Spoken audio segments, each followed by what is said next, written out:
کہ جب میاں بیوی آپس میں ملیں تو دعا پڑھیں، اللہم جنبنا الشیطان وجنب الشیطان ما رزقنا۔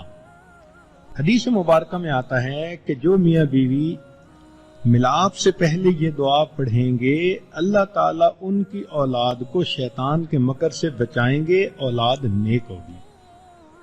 اب اس پر ذرا غور کیجئے کہ نبی علیہ الصلوۃ والسلام نے یہ کیسا سنہری اصول بتایا اولاد کے نیک بننے کا۔ ہم بنیاد ہی غلط رکھتے ہیں۔ کئی لوگ تو اس طرح غفلت کی حالت ہوتی ہے کہ گانے لگے ہوئے ہوتے ہیں، فلمیں چل رہی ہوتی ہیں۔ شریعت نے ہمیں اس بات کی تعلیم دی کہ ہم کون سے اعمال اپنائیں تو خود بھی نیک بنے، اولاد بھی نیک بنے۔ اسی لیے انبیاء کرام نے نیک اولاد کی دعائیں مانگی۔ ایک نبی علیہ السلام نے دعا مانگی رب ہب لی من الصالحین، ایک جگہ فرمایا ہب لی من لدنک ذریۃ طیبہ۔ تو معلوم ہوا کہ ان مقدس ہستیوں نے بھی اللہ سے ایسی اولاد مانگی جو نیک ہو۔ سیدنا ابراہیم علیہ السلام کی بہت ساری دعائیں قرآن مجید میں منقول ہیں۔ ایک جگہ فرماتے ہیں ربنا وجعلنا مسلمین لک ومن ذریتنا امۃ مسلمۃ لک۔ تو دیکھیے اپنی اولاد کی بھی نیکی کی دعا مانگ رہے ہیں۔ ایک جگہ فرماتے ہیں وجنبنی وبنی ان نعبد الاصنام، اے اللہ مجھے بھی اور میری اولاد کو بھی بچا لیجئے اس سے کہ ہم بتوں کی پرستش کریں۔ ایک جگہ فرمایا رب جعلنی مقیم الصلاۃ ومن ذریتی، ایسی جیسے کوئی چیز نتھی ہوتی ہے، اپنے لیے بھی دعا مانگی، اولاد کے لیے بھی دعا مانگی۔ ایک جگہ کہا رب انی اسکنت من ذریتی بواد غیر ذی زرع عند بیتک المحرم۔ سبحان اللہ۔ قرآن مجید میں ہمیں بھی یہ بات سکھائی گئی کہ اولاد نیک ہونے کی ہم بھی دعا مانگیں۔ چنانچہ قرآن عظیم الشان میں یہ دعا موجود ہے ربنا ہب لنا من ازواجنا وذریاتنا قرۃ اعین، اے اللہ ہماری بیویوں اور اولادوں میں سے ایسا بنا جو ہماری آنکھوں کی ٹھنڈک بنے، وجعلنا للمتقین اماما، اور اللہ ہمیں متقیوں کا امام بنا دیجیے۔ تو بہرحال اولاد کی تمنا ایک فطری خواہش ہے ہر انسان کے دل کی۔ اولاد دنیا کی زینت ہوتی ہے، اس لیے فرمایا المال والبنون زینت الحیات الدنیا، اور انسان کے دل میں اس کی رغبت ہوتی ہے۔ فرمایا زین للناس حب الشہوات من النساء والبنین۔ ایک جگہ فرمایا وَاعْلَمُوا أَنَّمَا الْحَيَاةُ الدُّنْيَا لَعِبٌ وَلَهْوٌ وَزِينَةٌ وَتَفَاخُرٌ بَيْنَكُمْ وَالتَّكَاثُرٌ فِي الْأَمْوَالِ وَالْأَوْلَادِ۔ اور اگر اولاد نیک ہو تو دنیا کی زینت کے ساتھ ساتھ آخرت کا بھی ذخیرہ بنتی ہے۔ چنانچہ بخاری شریف کی روایت ہے آدمی جب فوت ہو جاتا ہے انقطع عملہ الا ثلاث، اس کے اعمال منقطع ہو جاتے ہیں سوائے تین کے، اور ان میں سے ایک ہے ولد صالح۔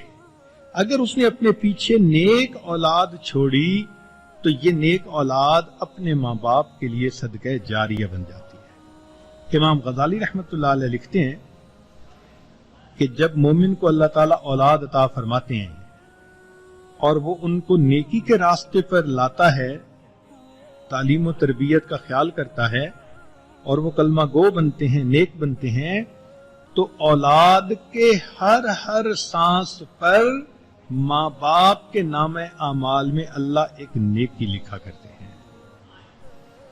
یہ اولاد نیک بن جائے یہ پوری زندگی کا غم ہے، یہ مہینے اور سال کی بات نہیں ہے، یہ پوری زندگی کا غم۔ چنانچہ دیکھیے کہ ہم نماز پڑھتے ہیں اور بچے کو شروع کروائی جاتی ہے نماز 7 سال کی عمر میں، تو وہ دعا پڑھتا ہے رب اجعلنی مقیم الصلاۃ ومن ذریتی۔ اب 7 سال کے بچے کی اولاد تو نہیں ہے، لیکن دعا مانگ رہا ہے، یا اللہ، یہ تو خود بچہ ہے اور یہ بچہ بھی یہی دعا مانگ رہا ہے رب اجعلنی مقیم الصلاۃ ومن ذریتی۔ تو شریعت نے کہا کہ اصل مقصد یہ ہے کہ اللہ کے علم میں ہے جب یہ بچہ بلوغ کی عمر کو پہنچے گا اور اس کی شادی ہوگی تو اس کی اولاد ہوگی، اس ہونے والی اولاد کی دعا اس کو اس عمر میں سکھائی گئی ہے۔